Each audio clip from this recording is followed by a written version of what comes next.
when I was we had made the funeral arrangements and this and that. He said, "Can you come and meet with us?" Or it was the day after, I don't remember, but one of those within 2 days of it. So I went in and sat down with him, and I was a mess. I was a mess, and she was really a mess. And anyway, I sat down with him. He said, "I'm going to tell you some things." He said, "They're going to be really hard, but I need you to understand."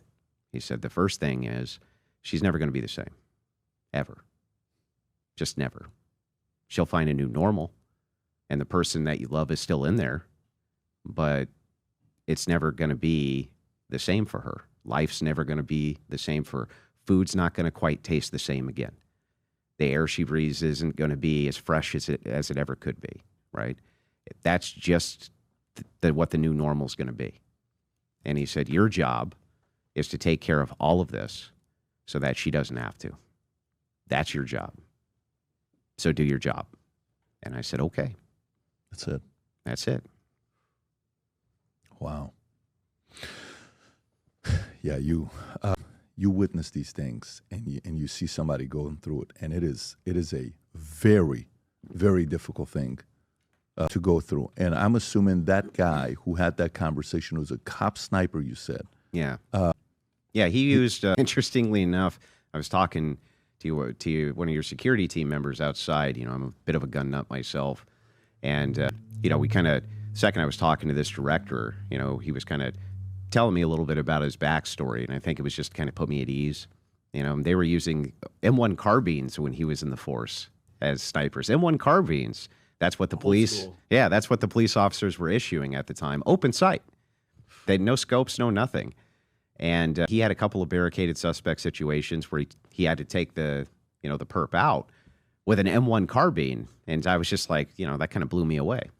But yeah, so kind of old school, this guy's law enforcement experience was. But as far as a funeral home director went, I mean, he just laid me down and he just laid it all out and said, "This is what you need to do." I mean, he laid out everything. He said, there's going to be people who are going to come and they're going to pay their respects, and you're not even going to know them. They're just going to read about this in the paper, and it's going to upset them. He said, maybe they'll drop $5 or maybe they'll drop some flowers. He said, you're going to write every one of those people a thank you letter. Wow. He said, write every single one of them a thank you letter and tell them thank you. He said, it doesn't matter if you know them, you don't know them. No, he just walked me through everything. So in retrospect, I think I was very fortunate in many ways. Yeah, I mean, in the military, the job where he has to go visit the spouse. Oh God! And tell him, hey, let me tell you, so-and-so's gone. Oh, that's man. the job. Can you imagine? That's your job, and that's all you do all day. And hey, your husband's not coming home. I'm sorry to tell you, your son is no longer with us. Well, like in Saving Private Ryan, they had to go tell how many people over and over and over. Andrew, when I look at your eyes and I see you in different things, or even when you walked in here, you have a look. Your eyes have a look, and there's rage behind it. Okay, that's the look you have. Why do you have that look? Rage?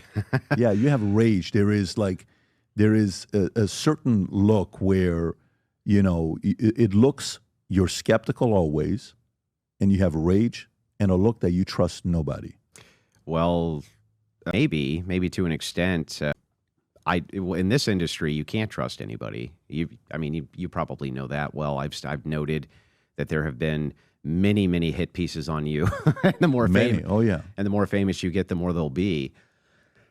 Same here. I have tons and tons on me as well. And one of the few people in this industry that I do trust, you probably know Steven Crowder, right? I saw what these people did to him. I saw what they did to him. And I saw what the people who were supposedly on my side did to him. I call them the Sewing Circle Christians.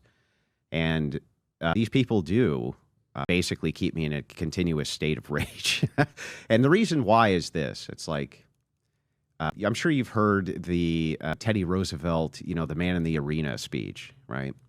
That's what a guy like Crowder was and is, the man in the arena. Just everybody's a critic, And I remember when that video came out, that they spread it everywhere. His political enemies, his bitch ex-wife, all of them just spread it everywhere, right? He's an abuser. He's a this. He's a that. And I'm like, I remember watching that video and thinking, it ain't even that bad. That ain't even that bad. In the backyard of the house. Yeah, going back I was like, and man, forth. I've been in worse fights than that with my old lady. What are you talking about? Right? I actually agree. Yeah, I was like, I've been in worse fights than that with my old lady over way less, over way more petty stuff. You know what I mean? Yep. And it's like, and the thing is, it's like all these holier than thou people. This guy, this clip. Yeah. Yeah, we've all seen this. Yeah. And it's all these holier than thou sewing circle Christians are like, how could you endorse an abuser? How could you defend an abuser? How could you do this? And I'm thinking, shut up, you lying snake. Like, there's no way you're going to convince me that in the course of your relationship of 20 years, that if we had cameras on you at all times, we're not going to find this moment times 20. It's going to happen. Just shut up. 100%. Yeah, just shut up. Stop bullshitting me. You know what I mean? But the thing is a lot of those people who are the critics, let's say in your case, my case, Crowder's case, many others, a lot of that, I think, comes from a position of jealousy. And it comes from a position of envy. And because of that, you know, these people, all they do is criticize. But my challenge has always been to the sewing circle Christians, well, where are you? Like, I'm on the other end of the most diabolical people daily. I'm in the most hostile environments, the most hostile panels, right? I'm always completely surrounded. I've never seen any of you. Where the hell are you?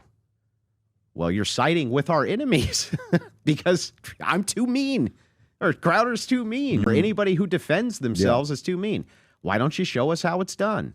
And they're nowhere. They're nowhere. In many ways, I respect leftists who will engage on their ideology, right, and engage on the arguments much more than I respect my own side of which has many of these sewing circle Christians who refuse to engage, but instead just want to virtue signal to the audience. No, I'm a real Christian. You would never hear me say something so nasty and evil to a diabolical person who just told me they killed 3 of their kids in the womb, you know? And I'm like, what, I'm supposed to sit there and go, oh, well, okay then. Let me pat you on the head and read gospel. That doesn't work. You have to destroy worldviews before you can replace worldviews. Yeah, Stephen called me the day this was released. It could have been the day or the next day. And he says, hey, I just want to tell you, here's what's going to release. It was already released.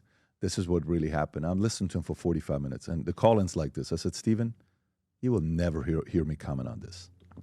I said, we're not commenting on this kind of stuff. And Rob and I talked about it.